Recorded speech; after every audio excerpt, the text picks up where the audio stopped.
Dnes by som sa s vami chcela podeliť o moju verziu domácej nutelly, na ktorú si každý pýta recept. Táto verzia domácej nutelly je skvelá najmä v tom, že na ňu budete potrebovať minimum ingrediencií, má jednoduchú prípravu a veľmi chutí aj deťom. Na výrobu domácej nutelly budete potrebovať len 5 ingrediencií. Slivky, kakao, cukor, horkú čokoládu a škoricu. Umyté slivky zbavíme kôstok a nakrájame na menšie kúsky.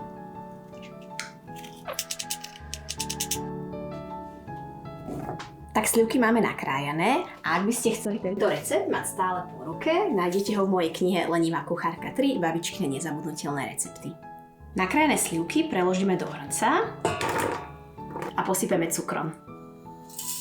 Za občasného miešania povaríme slivky s cukrom približne 45 minút na miernom až stredne silnom plameni. Keď nám slivky zmeknú a pustia šťavu, pridáme k nim kakao. Dobre premiešame a varíme ešte 15 minút. Na záver pridáme do slivkovej nutelly nalámané kúsky horkej čokolády, lyžičku škorice. Dobre premiešame, aby sa nám čokoláda roztopila. Keď sa nám čokoláda v nutelle roztopí, tak takto pripravenú nutellu môžeme už plniť do vysterilizovaných zavaracích pohárikov, viečko uzatvoriť, obrátiť hore dnom a prikryť utierkou. Prípadne, ak by ste chceli dosiahnuť úplne hladkú konzistenciu nutelly, tak ju v tejto fáze môžete rozmixovať tyčovým mixérom. Na záver by som chcela pridať ešte jeden tip, keďže každý z nás použije rôzne slivky a tie slivky môžu byť menej sladké alebo naopak príliš sladké, tak to množstvo cukru, ktoré uvádzam v recepte, si prispôsobte.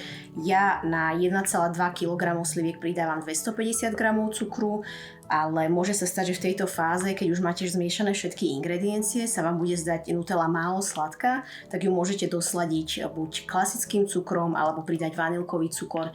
Tento nutellu ešte pekne rozvonia tou vanilkou.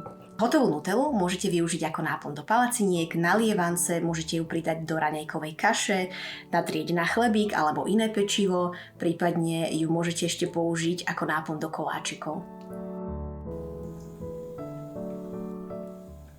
Nutelла chutí super. Ja sa budem veľmi tešiť, ak ju vyskúšate aj vy a dáte mi vedieť v komentári pod receptom, ako vám chutila.